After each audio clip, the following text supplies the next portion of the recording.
자, 여러분은 탈옥 영화를 보고 있습니다. 주인공들이 정교한 탈출 계획을 짜서 성공적으로 자유를 얻었는데 그 사실을 알게 된 후 교도관이 이렇게 말합니다. 좋습니다. 탈옥은 당신의 법적 권리입니다. 이런 쇼생크 탈출은 아주 짧은 영화가 되겠죠? 15분이면 충분할 거예요. 하지만 실제로 세계의 몇몇 나라에서는 이런 상황이 가능합니다. 독일, 오스트리아, 벨기에, 멕시코는 이러한 탈출의 욕구와 자유를 위한 투쟁은 인간의 기본적 본성이자 권리라고 여깁니다.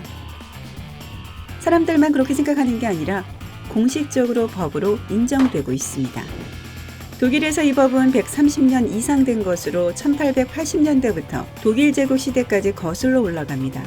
그 당시 제국의회, 즉 독일 정부는 자기 해방을 추구할 권리를 기본 인권으로 선포했습니다.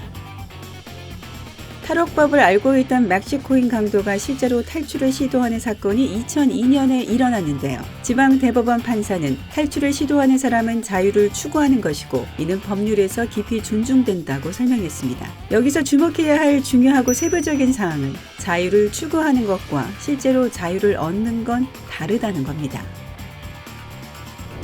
범죄자들이 거리를 활보하는 것처럼 들려서 이런 나라들을 여행지 명단에서 제외하려 한다면 이 중요한 세부사항도 들어보세요. 탈주범들은 탈출 자체에 대한 처벌을 받지는 않겠지만 그 과정에서 저지른 모든 범죄의 책임에서 벗어날 수는 없습니다. 예를 들어 만약 창문을 깨고 깨진 창문으로 뛰어내렸다거나 간방 창살을 부수면 교도소 재산을 손상시킨 것이 됩니다. 창문을 깨지 않고 열고 탈출했다고 해도 교도소 재산 도난 혐의를 받게 됩니다. 알몸으로 탈출하지는 않았을 테고 죄수복을 입고 나간다면 교도소 재산을 훔친 것이 되는 거죠. 교도관에게 뇌물을 줘도 처벌을 받습니다. 뇌물죄로요. 처음 발견한 차를 타고 갔다면 그것도 절도입니다. 그리고 만약 경찰에 의해 어딘가에서 발견되어 체포된다면 설령 몇 년이 지난 후라도 탈옥 당시에 남아있던 형량을 모두 치러야 하고 모범수를 위한 감형 대상에서도 제외됩니다. 게다가 탈옥 당시에 저지른 범죄에 대한 추가 형량을 받을 수도 있어요. 보시다시피 감옥으로부터의 자유를 찾는 것이 합법적인 국가라고 해도 자유도 찾고 처벌도 받지 않는 것은 사실상 불가능합니다. 그럼에도 불구하고 합법적인 방법으로 굳이 칭하자면 말이죠. 탈출에 성공해서 모든 권리를 누린 사람들도 있었습니다.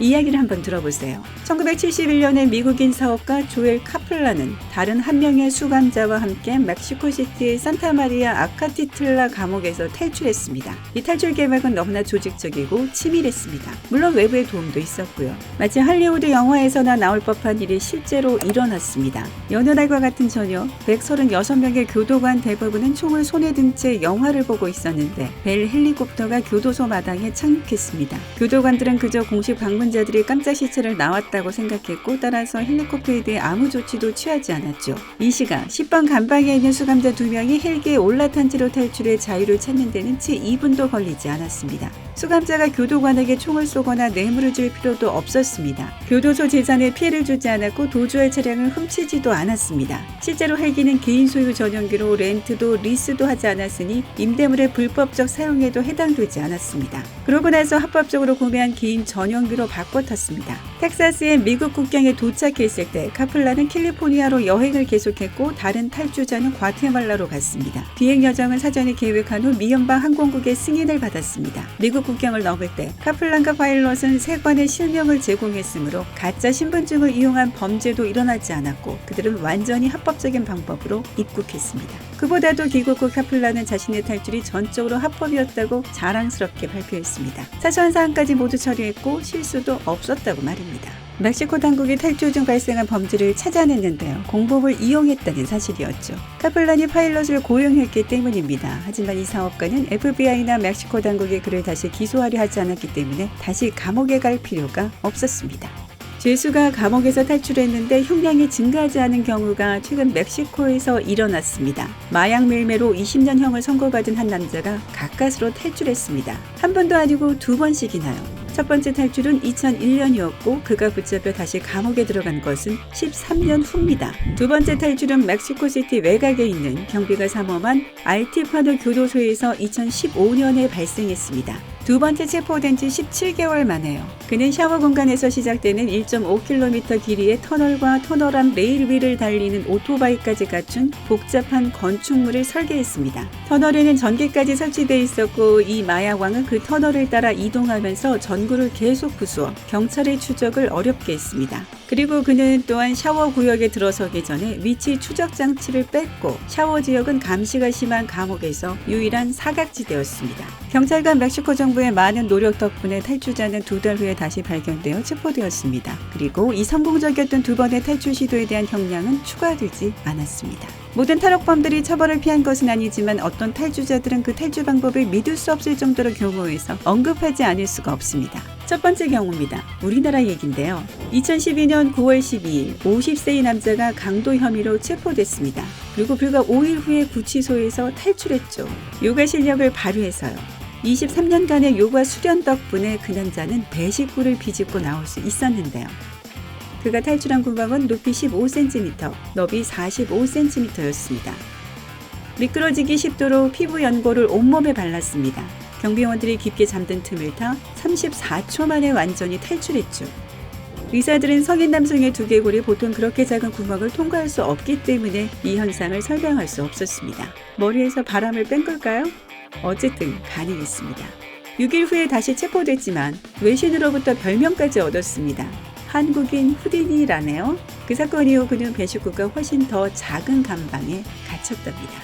Catch Me If You Can 이라는 영화 보셨나요? 줄거리가 참 매혹적이죠. 그런데 실화를 바탕으로 한 이야기인 것도 아시나요? 실존 인물의 자서전에서 영감을 받았고 그 주인공은 프랭크 에버그네일입니다. 1960년대에 그는 대범한 위조와 사칭범죄로 징역 12년을 선고받았고 서류를 깜빡한 보안요원의 호의를 받았습니다. 에버그네일은 이 상황을 이용해 자신이 위장근무 중인 교도소 감찰관이라고 교도관에 속이는 데 성공합니다. 감옥에 들어갔을 때 에버그네일은 친구이자 공범이 만든 두 개의 명함을 가지고 있었습니다. 명함은 물론 가짜였죠. 하나는 FBI 요원의 명함이었고 또 하나는 교도소 감찰관의 명함이었습니다. 이 똑똑한 범죄자는 교도관에게 FBI 요원에게 전화라고 말했습니다. 그의 친구가 전화로 FBI 요원의 역할을 하며 교도관들에게 에버그네일을 내보내주라고 말했습니다. 그렇게 그는 정문으로 유유히 빠져나왔죠. 영국의 한 범죄자는 과거 1955년에 탈출의 명수라는 칭호까지 얻었었습니다. 창의력 넘치는 기술 덕분에 그는 기억력을 발휘해서 교도소 작업장 열쇠의 복사본을 만들어냅니다.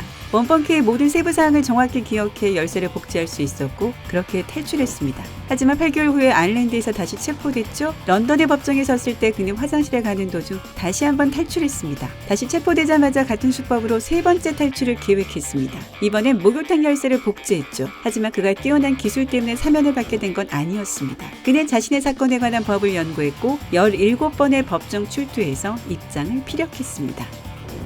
지난 2015년 두 남자가 170년 만에 처음으로 뉴욕주 클린턴 교화시설에서 탈출했습니다. 그들은 파이프로 판 미로 터널을 통해 빠져나왔죠. 이를 위해 쇠톱 날을 사용했다는데요. 교도소 재단사가 냉동 햄버거 고기에 밀반입한 것이었다네요. 떠나기 전에 교도관들에게 좋은 하루를 보내라는 작별의 쪽지까지 남겼답니다. 어느 탈출 이야기가 가장 인상 깊었나요? 아래 댓글로 알려주세요. 이 비디오에 잊지 말고 좋아요를 주고 친구와 함께 공유하고 구독을 클릭하여 삶의 밝은 면에 머무르세요.